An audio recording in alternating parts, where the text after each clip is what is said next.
नमस्कार किसान साथियों, आज की वीडियो में हम जानने वाले हैं धान की फसल में सागरिका का इस्तेमाल कब करना चाहिए, इसके इस्तेमाल का सही समय क्या है, कितनी मात्रा में हमें इसका इस्तेमाल करना चाहिए और इसके साथ में हम क्या क्या चीज़ें मिला के डाल सकते हैं। आज की वीडियो में हम संपूर्ण जानकारी इस विषय में आपको देने वाले हैं। तो अगर आप सभी चैनल पर नए हैं तो सबसे पहले SRJ खेती चैनल को सब्सक्राइब करें, इसके साथ में बेल आइकन दबाएँ। जो भी आपका सवाल हो, सुझाव हो, नीचे आप कमेंट भी कर सकते हैं।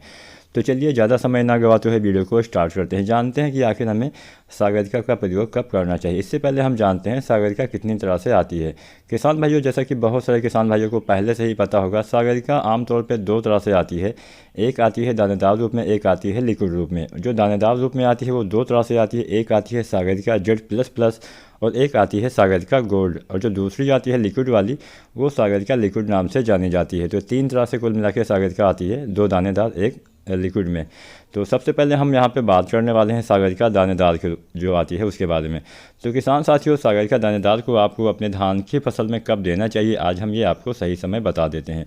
तो इसके जो देने का सबसे अच्छा समय है, धान की रोपाई से लेकर 15 दिन तक इसका इस्तेमाल आपको पहली बार करना होता है। किसान साथियों, सागरिका दानेदार का इस्तेमाल आपको धान की फसल में 2 बार करना होता है। पहली बार रोपाई के समय या फिर रोपाई के 15 दिन के अंदर, इसके बाद में फिर से आपको 30 दिन के बाद देना चाहिए। यानी पहली मात्रा जब आपने दी है उसके 30 दिन के बाद दूसरी मात्रा का इस्तेमाल किसान साथियों आपको करना होता है।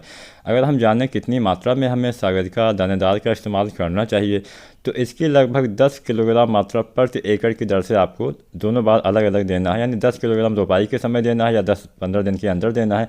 उसके फिर 30 दिन के बाद में फिर से आपको 10 किलोग्राम मात्रा का इस्तेमाल करना चाहिए, तब आपको बेहतर लाभ मिल पाएगा। अब हम किसान भाइयों जानते हैं सागरिका दानेदार का उपयोग हम किसके साथ कर सकते हैं। तो किसान साथियों, यहाँ पे मैं आपको बता दूँ, सागरिका दानेदार का उपयोग आप लगभग सभी खादों के साथ कर सकते हैं। चाहे DAP आप डालें, चाहे NPK, चाहे सिंगल सुपर फास्फेट, चाहे यूरिया या कोई भी चीज़ आप डालें, उसके साथ में सागरिका जो आती है दानेदार, इसका इस्तेमाल किसान साथी कर सकते हैं।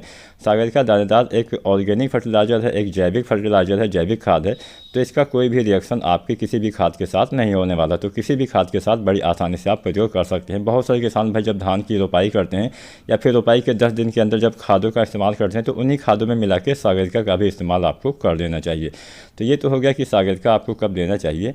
और इसके बाद में किसान भाइयों, अब हम जानते हैं सागरिका लिक्विड के बारे में। सागरिका लिक्विड का इस्तेमाल कब करना चाहिए और इसके साथ में क्या क्या चीज़ें आप दे सकते हैं। तो किसान साथियों, सागरिका लिक्विड का इस्तेमाल हम अपनी धान की फसल में 3 बार करते हैं। पहली बार हमें सागरिका लिक्विड का इस्तेमाल लगभग 25 से 30 दिन की अवस्था में करना चाहिए।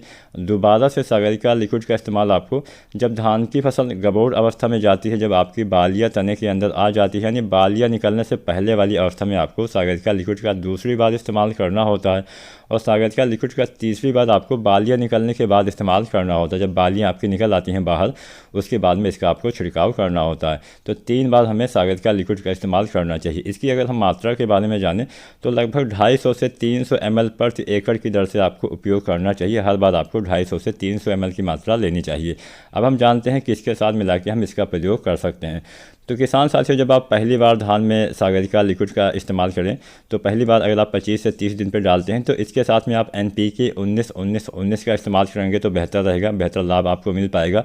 अब जब आप दोबारा से इसका इस्तेमाल करते हैं गबोड़ अवस्था में, जब बालियाँ तने के अंदर आती हैं, तो इस अवस्था में अगर आप इस्तेमाल करते हैं तो इस अवस्था में आपको NPK 052-34 का इस्तेमाल करना होता है। तो आप NPK 052-34 के साथ सागरिका लिक्विड को गबोड़ अवस्था में डालिएगा, तब आपको बेहतर लाभ मिलेगा। इसके बाद में जब आप तीसरी बार इसका इस्तेमाल करते हैं, इसका छिड़काव करते हैं, तब आपको या तो आप NPK 0050 के साथ इसका छिड़काव कर दीजिए या फिर आप NPK 13045 के साथ इसका इस्तेमाल कर दीजिए। NPK 13045 बालियाँ निकलने के बाद दिया जाता है और NPK 0050 भी बालियाँ निकलने के बाद ही दिया जाता है। लेकिन 13045 का इस्तेमाल आपको तभी करना है जब बालियाँ निकलने के बाद भी आपके जो धान की फसल है उसमें नाइट्रोजन की कमी दिखे या फिर पीलापन दिखे, तभी आपको NPK 13045 का इस्तेमाल करना चाहिए।